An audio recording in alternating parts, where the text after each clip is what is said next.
بسم اللہ الرحمن الرحیم الحمد للہ والصلاة والسلام علی رسول اللہ وبعد۔ اسماء الحسنہ کا آج ہمارا چھٹا درس ہے، اور اس میں ہم اللہ رب العزت کا چھٹا نام الملک اس کو ذکر کریں گے۔ اس سے قبل 5 نام اللہ کی ہم نے بیان کر دیے: اللہ، الہ، رب، رحمان، رحیم۔ آج چھٹا نام الملک ہے۔ نام سے ہی رعب اور جلالت دل میں بیٹھ رہی ہے، اور اس نام کو اس محبت سے، اس اپنائیت سے ہم نے سیکھنا ہے کہ جو ایک سچی جلالت ہے اور حقیقی رعب ہے اللہ تعالیٰ کا، وہ ہمارے دل میں بیٹھ جائے۔ یہ آپ کے اور میرے مالک کا حق ہے کہ ہم اس کی باتوں کو اس قدر پیار اور محبت سے بیان کریں اور سنیں کہ جس سے واقعی جو حقیقی خشیت ہے اور رعب ہے وہ ہمارے دل میں بیٹھ جائے۔ تو الملک کے تعلق سے اللہ رب العزت کے 4 نام ہیں: الملک، المالک، الملیک اور مالک الملک۔ یہ 4 نام ہیں اللہ رب العزت کے۔ یہ جو اللہ کا نام الملک ہے، یہ قرآن میں 5 مرتبہ آیا ہے، اور جو مالک ہے وہ 2 مرتبہ، اور جو ملیک ہے اور مالک الملک یہ 1 مرتبہ آئے ہیں قرآن میں۔ بنیادی چیز ہے، ان کا معنی کیا ہے اس کو سمجھیے۔ دیکھیں، چاروں کا معنی سیم ہے، تھوڑا بہت فرق ہے، اس کی وضاحت ہم کریں گے انشاءاللہ۔ چاروں کا معنی بادشاہ، مالک، ہر چیز جس کی ملکیت، عظمت و بڑائی والا، ملائکہ اور ملوک جس کی ملکیت میں ہے۔ ملائکہ کون ہے؟ فرشتے۔ اور ملوک کون ہے؟ بادشاہ۔ یعنی تمام دنیا کے جو بادشاہ ہیں اور تمام اللہ کے فرشتے، وہ سارے جس کی ملکیت میں ہیں وہ ہے ملک اور مالک۔ آقا بھی کہتے ہیں، دا آنر، کنگ آف کنگز، بادشاہوں کا بادشاہ۔ شہنشاہ بھی کہتے ہیں، بلکہ حقیقی شہنشاہ اللہ رب العزت کی ذات ہے۔ یہ مختلف معانی بیان کیے جاتے ہیں۔ اب اگلی بات سنیے گا، اس سے بنیادی بات، قرآن مجید کی پہلی سورت میں اس نام کی وضاحت کر دی جاتی ہے: مالکی یوم الدین۔ وہ مالک ہے قیامت کے دن کا۔ لیکن یہاں رک کے ذرا بات سنیے گا۔ ہم نے آپ کے سامنے مالک کے مختلف معنی رکھے، لیکن 2 معنی بنیادی ہیں، اور یہ ابھی جو ہم نے آیت پڑھی مالک یوم الدین، اس کے اندر بھی 2 قراءت ہیں: مالک یوم الدین اور ملک یوم الدین، 2 قراءت، دونوں کا معنی مختلف۔ ملک یوم الدین اور مالک یوم الدین۔ مالک یوم الدین امام عاصم، کسائی، خلف العاشر پڑھتے ہیں، اور مالک یوم الدین راویہ ناصر، اور باقی قراء ملک ہی پڑھتے ہیں۔ آپ اگر کچھ لوگ واقف ہوں گے، جو 10 قراء ہیں قراءت کے، ان سے آپ شاید واقف ہوں، تو ان میں سے عاصم، کسائی، خلف العاشر وہ مالک ہی پڑھتے ہیں۔ معنی کیا ہے؟ مالکی کا معنی ہے مالک، جس کی ملکیت ہے۔ تو اس قراءت کی روح سے ترجمہ کیا کریں گے؟ مالک یوم الدین وہ روز جزا کا مالک ہے۔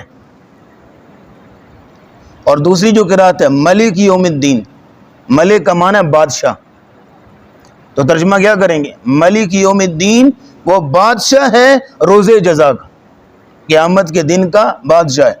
دونوں قراءتیں اپنا مختلف معنی پیش کر رہی ہیں، اور اگر دیکھا جائے تو دونوں قراءتیں اللہ رب العزت کی ملکیت اور بادشاہت کی اکملیت کو بیان کر رہی ہیں، کیونکہ دنیا میں کئی بادشاہ ایسے ہوتے ہیں کہ جو کہ ان کی اتھارٹی شاید نہ ہو، چیزوں کے اوپر ملکیت نہ ہو، بادشاہ ہوں لیکن ملکیت کوئی نہیں اتنی. اور دنیا میں کچھ ایسے بھی ہو سکتے ہیں جو مالک تو ہوں، ملکیت تو ہے، لیکن بادشاہ کوئی اور بیٹھا ہوا ہے، ان کی اتھارٹی نہیں چلتی. لیکن اللہ کی ملکیت بھی ہے اور بادشاہت بھی ہے، دونوں چیزیں. تو دونوں قراتیں دونوں شانیں بیان کر رہی ہیں. اب آپ کے سامنے دو معنی آگے بنیادی، ایک تو مالک اور ایک بادشاہ. اب دونوں کو لے کے چلتے ہیں دلائل کی روح سے. پہلے آپ سن لیجئے مالک یعنی ملکیت والا. آپ نوٹ کیجئے کہ ملکیت کی مختلف اعتبارات سے کئی قسمیں ہیں. ملکیت کی ایک اعتبار سے قسم ہے ملکیت تامہ اور ملکیت ناقصہ. ذرا نوٹ کیجئے گا، ایک ہے ملکیت تام اور ایک ہے ملکیت ناقص. ملکیت تام کہتے ہیں کامل ملکیت. ہماری اگر کوئی ملکیت ہے تو وہ ناقص ہوتی ہے. ہماری ملکیت میں یہ موبائل ہے، دیگر چیزیں ہیں، گاڑیاں ہیں، گھر ہیں، تو ہم ان کو نقصان سے نہیں بچا سکتے. کسی لمحے موبائل خراب ہونا ہو تو ہم اس کو بچا سکتے ہیں، ہاں بعد میں اس کو ریپیئر کروا سکتے ہیں، لیکن جب نقصان ہو گیا تو اس کو بچا نہیں سکتے. اگر چھن جائے کوئی چیز تو اس کو واپس نہیں لا سکتے. یہ ملکیت ہے لیکن ملکیت ناقصہ ہے. لیکن اللہ کی ملکیت تامہ ہے. اللہ کی مرضی کے بغیر کوئی چیز بدل نہیں سکتی. اللہ کی مرضی کے بغیر کوئی چیز ادھر ادھر نہیں ہو سکتی، ختم نہیں ہو سکتی. اس کے ارادے، اس کی مشیت کے بغیر کبھی کسی چیز میں کوئی تصرف اور رد و بدل نہیں ہو سکتا. یہ ہے ملکیت تامہ، کامل ملکیت. ملکیت کی ایک دوسری اعتبار سے بھی قسم ہے، اور وہ یہ ہے ملکیت دائمی اور ملکیت عارضی. ملکیت دائمی اور ملکیت عارضی. ہماری ملکیت عارضی ہے. ہم عارضی طور پہ کسی چیز کے مالک بنے، وہ چیز خراب ہو گئی، ختم ہو گئی، ملکیت بھی ختم. یا وہ کوئی چیز گم ہو گئی، چھن گئی، تو آپ کی ملکیت بھی ختم. عارضی ملکیت ہے ہماری. یا آپ ایک اور مثال لے لیجئے، انسان دنیا میں آنکھ کھولتا ہے. اب ہر کوئی سونے کا چمچ منہ میں لے کے پیدا نہیں ہوتا. انسان پیدا ہوتا ہے خالی ہاتھ. اب بعد میں محنت کرتا ہے، اللہ رب العزت اس کی روزی لکھی ہوتی ہے، بہت سی چیزیں بنا لیتا ہے. گھر بنا لیا، گاڑی بنا لی، بینک بیلنس بنا لیا، بہت کچھ بنا لیا، اور انسان کی ملکیت میں بہت ساری چیزیں آ جاتی. لیکن ایک دن بلاوا آ جاتا ہے. ایک دن بلاوا آ گیا، پھر کیا ہوتا ہے؟ بینک بیلنس کلوز ہو جاتے ہیں، چیک بک کلوز ہو گئی، social media offline, phone not responding, death certificate issue ہو جاتا ہے. جو کچھ تھا سب کا دھرے کا دھرا رہ گیا. تو ملکیت کہاں گئی؟ ختم ہو گئی. اچھا چلے ملکیت انسان دنیا سے نہ بھی جائے، لیکن یہ ہے کہ ایک لمحے کے لیے کوئی چیز جو ہے وہ گم ہو گئی یا سائڈ پہ ہو گئی، یا ایک اس کے پاس گھر تھا، گاڑی تھی، حالات مندی آگے بیچنا پڑ گیا، تو وہاں بھی ملکیت ختم ہو گئی. کوئی چیز چھن گئی تو وہ بھی ملکیت ختم ہو گئی. بعض اوقات تو چیزیں جو ہے وہ گم ہو گئی، چھن جاتی ہیں، انسان کی محنت دھری کی دھری رہ جاتی ہے اور بالکل ہوکا سا رہ جاتا ہے کہ اس کے پاس کچھ تھا. تو ملکیت دائمی اللہ کی ہے، ہمیشہ کی ملکیت جو کبھی ختم نہیں ہوگی اس کی. تو ملکیت کی ہم نے دو اعتبار سے قسم بیان کی، ایک ملکیت تامہ اور ملکیت ناقصہ. ایک دوسری اعتبار سے قسم بیان کی ملکیت دائمی اور ملکیت عارضی. ایک تیسری اعتبار سے بھی قسم نوٹ کریں، وہ آخری ہے، وہ یہ ہے کہ ملکیت حقیقی اور ملکیت مجازی. ہماری ملکیت مجازی ہے، اس نے ہمیں زمین کے ایک چھوٹے سے ٹکڑے کا مالک بنا دیا، ہمارا گھر ہے، ایک گاڑی کا مالک بنا دیا، ایک فلاں چیز کا مالک بنا دیا. وہ مجازی طور پہ مالک ہے. اصل حقیقی مالک اس زمین کا اللہ ہے، جو اس ہماری ملکیت کے اوپر جس کی ملکیت ہے وہ اللہ کی. اس لیے ملکیت حقیقی اس کی ہے، اور ہماری ملکیت کیا ہے؟ مجازی طور پہ آپ کہہ لیں. اسی لیے کسی نے کہا نا، کرائے کے مکان میں رہتے تھے، تو بچے نے کہا ابا جی باہر مالک مکان آیا. کہا یہ نہ کہو مالک مکان ہے، مالک تو اللہ ہے، یہ کہو صاحب مکان آیا، مکان والا، یہ جس کا مکان ہے. مالک مکان اللہ ہے. یعنی حقیقی ملکیت اللہ رب العزت کی. تو یہ اللہ رب العزت نے جو اپنا نام رکھا الملک، مالک، اس کا پہلا معنی ہم نے آپ کے سامنے رکھ دیا، وہ ہے ملکیت، مالک ہونا. اس لیے ہمیں تعلیم دی گئی ہے کہ آپ سے کوئی چیز گم ہو جائے نا، یا کوئی چیز چھن جائے، فوت ہو جائے، تو یہ نہ کہا کرو ہماری چیز گم ہو گئی ہے، بلکہ اپنی زبان سے یہ جملہ نکالا کرو انا للہ و انا الیہ راجعون، ہم بھی اللہ کے تھے اور اسی کی طرف ہم نے چلے جانا. یعنی ہمارا کچھ نہیں، اصل ملکیت اس کی ہے. تو یہ پہلا معنی ہم نے آپ کے سامنے رکھ دیا، وہ ہے ملکیت. دوسرا معنی سنیے گا ملک کا، وہ ہے بادشاہ. ملک کا، مالک کا، مالک الملک، وہ ہے بادشاہ. اب موازنہ کر لیجیے، یہاں پہ اللہ بادشاہ ہے اور دنیا میں بھی کئی بادشاہ گزرے ہیں، اور جو ہے وہ موجودہ زمانے میں بھی بادشاہ ہوتے ہیں. دنیا کے بادشاہوں کا اللہ کے بادشاہ ہونے میں کیا فرق ہے؟ پہلا فرق نوٹ کیجئے، دنیا کے بادشاہوں کو دربانوں کی ضرورت پڑتی ہے، سیکیورٹی کی ضرورت پڑتی ہے، محافظوں کی ضرورت پڑتی ہے، بڑے بڑے قلعوں کی ضرورت ہوتی ہے کہ ان کی حفاظت کی ضرورت ہے، وزیروں مشیروں کی ضرورت ہوتی ہے، اور دیگر کئی چیزوں کی ضرورت ہوتی ہے. لیکن اللہ رب العزت کو کسی دربان کی ضرورت نہیں ہے، کسی سیکیورٹی کی، کسی محافظ کی، کسی قلعے کی کوئی ضرورت نہیں ہے. نہ اللہ کو کسی کے مشورے کی ضرورت ہے، نہ کسی کی وزارت کی ضرورت ہے، نہ کسی کی مدد کی ضرورت ہے. وَلَمْ يَكُنْ لَهُ شَرِيكٌ فِي الْمُلْكِ، اس کی بادشاہت میں کوئی بھی پارٹنر نہیں ہے، کوئی بھی اس کا شریک اور ساتھی نہیں ہے. اللہ کو کسی کے مشورے کی ضرورت نہیں ہے، نہ کسی کی وزارت کی ضرورت ہے. دوسری بات نوٹ کیجئے گا کہ دنیا کے بادشاہ، ان کو ہر وقت ڈر رہتا ہے کہ کہیں کوئی فلاں ملک کا بادشاہ ہم پہ حملہ کر کے ہمارا تخت نہ چھین لے، ہم پہ جو ہے حکمرانی کرنا شروع کر دے، ہمارا ملک اپنے قبضے میں نہ لے لے. لیکن اللہ کو کسی کا ڈر کوئی نہیں، کوئی ایسا ہے ہی نہیں ہے جو اللہ کے پلے کا ہو، اللہ کے پائے کا ہو، اللہ کا مد مقابل ہو. تیسری بات نوٹ کیجئے گا کہ دنیا کے بادشاہ محدود وقت کے لیے ہوتے ہیں، محدود وقت، محدود اختیارات اور محدود علاقہ. تین لفظ بولیں، محدود وقت، محدود علاقہ اور محدود اختیارات. لیکن اللہ کی بادشاہ سارے جہان کا بادشاہ ہے، اور ازل سے ہے، ابد تک بادشاہی ہے، اسی کی بادشاہت، اسی کی شہنشاہیت. جب ساری بادشاہتیں ختم ہو جائیں گی، حقیقی بادشاہی رہے گی، دائمی بادشاہی رہے گی تو اللہ کی. اللہ رب العزت قیامت کو پوچھیں گے لمن الملک اليوم، آج کس کی بادشاہی ہے؟ کوئی جواب دے گا ہی نہیں، کوئی ہوگا تو جواب دے. سارے کلو من علیہ فان ہو چکے ہوں گے، تو اللہ خود ہی بولے گا للہ الواحد القہار، اللہ اکیلے کی بادشاہت ہے آج.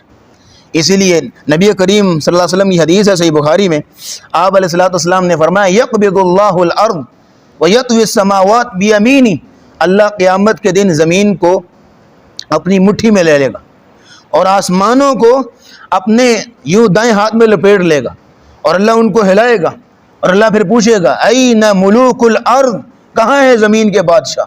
این الجبارون این المتکبرون، کہاں ہے سرکش، کہاں ہے جبار، کہاں ہے متکبر؟ آج کس کی بادشاہی ہے؟ للہ الواحد القہار. تو مطلب یہ ہے کہ جب سب کی بادشاہی ختم ہو جائے گی، حقیقی اور دائمی بادشاہی ہوگی، تو اللہ رب العزت کی بادشاہی ہوگی. اس لیے حاکمیت کل اللہ کی ہے، حاکمیت اعلیٰ اللہ کی ہے، حاکمیت دائمی اللہ رب العزت کی ہے، حاکمیت کامل اللہ کی ہے. چوتھی بات یہ نوٹ کیجئے گا کہ دنیا کے بادشاہوں کی حکومت عطائی ہوتی ہے، اللہ نے دی ہوتی ہے، عطائی ہوتی ہے، ان کی اپنی نہیں، اپنی تھوڑی ہے. لیکن اللہ کی بادشاہت ذاتی ہے، کسی کی عطا کردہ نہیں ہے. یہ فرق نوٹ کیجئے گا، دنیا کے بادشاہوں کی بادشاہت عطائی ہے، اللہ نے دی، لیکن اللہ کی بادشاہت، اللہ کی شہنشاہیت ذاتی ہے، کسی کی عطا کردہ نہیں ہے. پانچویں بات یہ نوٹ کیجئے گا کہ دنیا کے بادشاہوں کی بادشاہت حادث ہوتی ہے، یعنی پہلے نہیں تھی، اب ہے. پہلے یہ بادشاہ نہیں تھا، اب دنیا میں وقوع پذیر ہوا، اب دنیا اس کو بادشاہ کے نام سے جانتی ہے. لیکن اللہ کی بادشاہت کو کبھی بھی عدم نہیں تھا، کسی زمانے میں یہ نہیں کہا جا سکتا کہ اللہ بادشاہ نہیں تھا، عدم نہیں ہے. اللہ کی بادشاہت قدیم ہے، ازل سے. اور چھٹی بات یہ نوٹ کیجئے گا کہ دنیا کے بادشاہوں کے اوپر بھی کئی بادشاہ ہوتے ہیں، جیسے شہنشاہ ہوتے ہیں، ایک علاقے کا بادشاہ ہے، اب وہ جو اصل جو شہنشاہ ہے اس علاقے کا، اس کے انڈر چل رہا ہے. بادشاہوں کے اوپر بھی کئی بادشاہ ہوتے ہیں، لیکن اللہ بادشاہ ہے، لیکن اس کے اوپر کوئی بادشاہ نہیں ہے۔ ساتھ ہی اور آخری بات نوٹ کیجئے کہ پھر آگے چلتے ہیں، دنیا کی بادشاہوں کی نظروں سے کئی چیزیں اوجھل ہو سکتی ہیں، ان کے رائٹ لیفٹ جو وزیر بیٹھے ہیں کئی سازشیں کرنے والے ہوتے ہیں، جو بادشاہ سے چھپ کے کئی سازشیں کر رہے ہیں، لیکن اللہ رب العزت کی نظر سے کوئی چیز چھپ سکتی نہیں ہے، ذرہ اللہ رب العزت کی نظروں سے اوجھل نہیں ہو سکتا۔ اللہ ایک چیز اللہ کی نظروں میں، ان اللہ علیم بذات الصدور، اللہ رب العزت تو دلوں کے بھیدوں کو بھی جانتا ہے۔ تو یہ دو معنی ہم نے آپ کے سامنے رکھے، ایک مالک ملکیت والا اور دوسرا ملک بادشاہ۔ اچھا، اللہ کا ایک نام ہے، ایک الملیک، یہیں سے ہے، ملیک کے اندر دوام ہے، ہمیشگی ہے، جیسے رحیم آپ کو نام سنایا تھا ہم نے، تو رحیم کے اندر دوام تھا، ایک کنٹینیوس سچویشن تھی، ایک ہمیشگی تھی کہ وہ رحم کرنے والا ہے لیکن ہمیشہ رحم کرتا ہے، اس کے رحم کا تسلسل کبھی ٹوٹتا نہیں ہے، اس لیے ملیک بھی اسی وزن پہ ہے۔ تو ملیک کے اندر بھی فار ایور اور آلویز کا معنی ہے، کنٹینیوس ہے، ہمیشگی ہے، دوام ہے۔ اللہ ملیک ہے، ہمیشہ سے بادشاہ ہے، اس کی بادشاہت میں کبھی بھی انقطاع نہیں ہے، اس کے بادشاہت میں کبھی بھی توڑ نہیں آئے گا، الملیک ہمیشہ سے بادشاہ ہے۔ اب کچھ قرآنی آیتیں ہو جائیں، قرآنی آیتوں میں بھی اللہ رب العزت نے اس نام کو بیان کیا ہے، فعال لما یرید، اللہ جو چاہے کرتا ہے، یہ ہے حقیقی بادشاہ، فعال لما یرید، لا یسأل عما یفعل وهم یسألون، یہ لوگ جو کرتے ہیں ان سے پوچھا جائے گا یہ کیوں کرتے ہیں، لیکن اللہ سے کوئی نہیں پوچھ سکتا کہ وہ کیوں کرتا ہے، کیونکہ پہلی بات تو یہ ہے کہ اللہ کا کوئی بھی فیصلہ ظالمانہ نہیں ہوتا، اللہ کا ہر فیصلہ عدل پہ مبنی ہوتا ہے، انصاف پہ مبنی ہوتا ہے، اللہ کسی پہ ظلم نہیں کرتا، لیکن دنیا میں جو کریں گے ان سے پوچھا جائے گا کہ وہ کیا کرتے ہیں، کیوں کرتے ہیں، کیسے کرتے ہیں، لیکن اللہ رب العزت سے کوئی نہیں پوچھ سکتا، اس لیے فرمایا واللہ یحکم لا معقب لحکمہ، اللہ فیصلہ کرنے والا ہے، اللہ کے فیصلے پہ کوئی نظر ثانی بھی نہیں کر سکتا، اللہ کے فیصلے پہ کوئی نظر ثانی بھی نہیں کر سکتا۔ اسی طرح سورۃ الشورى میں فرمایا للہ ملک السماوات والارض، زمین و آسمان کی بادشاہت کس کی ہے؟ اللہ کی، یہب لمن یشاء اناثا ویہب لمن یشاء الذکور، اللہ پیدا کرتا ہے جس کو چاہے بیٹیاں دے، جس کو چاہے بیٹے دے، او یزوجہم ذکرانا واناثا، جس کو چاہے بیٹے اور بیٹیاں ملا کے دے، ویجعلہ من یشاء عقیما، اور جس کو چاہے وہ بھانج رکھ دے، اس کو کون پوچھنے والا ہے، اس کی حقیقی بادشاہت۔ لیکن رسول اللہ صلی اللہ علیہ وسلم کی زبانی بھی یہی بات کہلوائی گئی، قل لا املک لنفسی نفعا ولا ضرا، اے نبی آپ ان کو بتا دیجئے کہ میں محمد صلی اللہ علیہ وسلم اپنی ذات کے لیے ذرہ برابر بھی کسی نفع نقصان کا مالک نہیں، یہ رسول اللہ کی زبانی کہلوا دیا، حقیقی مالک اللہ ہے۔ یہ نہ کوئی سمجھے کہ رسول اللہ کا شان بہت ہے، آپ کا مقام بہت ہے، تو کل کو کوئی رسول اللہ کو بھی مالک سمجھنے لگ جائے، ملیک سمجھنے لگ جائے، نہیں، کہا نبی ان کو کہہ دیجئے لا املک لنفسی نفعا ولا ضرا، میں اپنے نفس کے لیے، اپنی ذات کے لیے بھی کسی نفع نقصان کا مالک نہیں۔ اس نام کے تعلق سے آیت الکرسی بہت بڑی دعا ہے، آیت الکرسی میں اللہ کا نام مالک تو نہیں آیا، لیکن جو اس کے الفاظ ہیں، جو جملے ہیں، وہ اسی نام کو بیان کر رہے ہیں۔ کیسے؟ لہو ما فی السماوات وما فی الارض، جو کچھ آسمانوں میں ہے، جو کچھ زمین میں ہے، سب اسی کا ہے۔ من ذا الذی یشفع عندہ الا باذنہ، کون ہے جو اللہ رب العزت کے آگے کسی کی سفارش کرے مگر اس کی اجازت، ولا یحیطون بشیء من علمہ الا بما شاء، اور اللہ رب العزت کے علم کو کوئی بھی پہنچ نہیں سکتا مگر جتنا اللہ چاہے تو آپ کو علم دے دے، اللہ کے علم کو کوئی نہیں پہنچ سکتا۔ وسع کرسیہ السماوات والارض، اللہ کی کرسی وسیع ہے، گھیرے ہوئے آسمانوں کو اور زمین کو۔ یعنی یہ کچھ جملے ہیں آیت الکرسی میں جو اسی نام کو بیان کر رہے ہیں، اس لیے آیت الکرسی بہت بڑی دعا۔ ایک دوسری دعا آپ کے سامنے رکھتے ہیں جو سورہ آل عمران میں پڑھی ہم نے فجر کی نماز میں بھی، قل اللہم مالک الملک تؤتی الملک من تشاء، یہ آپ دعا کثرت سے پڑھا کر، اللہم مالک الملک، اے اللہ بادشاہوں کا بادشاہ، تؤتی الملک من تشاء، جس کو چاہے بادشاہت دے، وتنزع الملک ممن تشاء، اور جس سے چاہے بادشاہت چھین لے، وتعز من تشاء وتذل من تشاء، جس کو چاہے عزت دے، جس کو چاہے ذلت دے، بیدک الخیر، یا اللہ ہر قسم کے خیر کے خزانے تیرے پاس ہیں، انک علی کل شیء قدیر، بے شک تو ہر چیز پہ قادر۔ ایک تیسری اور آخری دعا بڑی امیزنگ دعا ہے، اور اس کا ایک ایک جملہ آپ زبان سے تنہائی میں بیٹھے ادا کریں نا تو یقین مانے مزہ آتا ہے۔ ٹیسٹ آتا ہے. اتنی پیاری دعا, اتنے پیارے الفاظ, لا الہ الا اللہ الملک الحق المبین, لا الہ الا اللہ الملک الحق المبین. ایک ایک جملہ اتنا خوبصورت اور چنیدہ جملہ ہے, کیسے سلیکٹ کیا ہوا اللہ تعالیٰ نے اس دعا کو تیار کیا ہوا, لا الہ الا اللہ الملک الحق المبین. کثرت سے پڑھا کریں اس دعا کو. آج کے درس کی آخری بات آپ کے سامنے رکھتے ہیں, اور یہ ہے کہ اس نام کے تعلق سے ہمارے لیے عملی پہلو کیا ہیں. 3 عملی پہلو ہیں کہ سب سے پہلی بات, اگر اللہ ہر چیز کا مالک ہے تو پھر ہمارے اندر عاجزی آنی چاہیے, ہمارے اندر کسی قسم کا گھمنڈ غرور نہیں آنا چاہیے. آج کے بعد انسان اپنی زبان سے جملے نکال دے, میرا میرا میں ہر چیز کے اوپر یہ میرا یہ میں کا تسلط ہونا, یہ نکال دے, یہ میری چیز ہے. نہیں, اللہ کا فضل ہے, اللہ کی عطا کردہ ہے. جب اللہ مالک ہے تو ہم اس کے مملوک ہیں, ہم اس کی ملکیت میں ہیں, اس کے کنٹرول میں, اس کا حکم ہم پہ چلتا ہے, تو ہر چیز اسی کی ملکیت ہے. اس لیے ہمارا کیا بنتا ہے, ہم ہمبل ہو جائیں, ہمارے اندر تواضع ہو, عاجزی ہو. یہ ساری چیزیں اس کی دی ہوئی ہیں, اس کا فضل ہے, اس کا کرم ہے.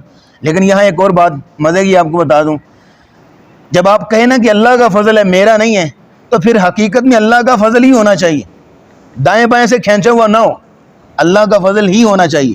جیسے کسی شاعر نے اپنے الفاظ میں بات کہہ دی, ہم تو نہیں کہتے, اس نے کہا تھا, اس نے کہا کیے فراڈ دیے دھوکے کچھ کو لگائی ٹھگی, کیے فراڈ دیے دھوکے کچھ کو لگائی ٹھگی, مکان بنا کے اوپر لکھ دیا ھذا من فضل ربی.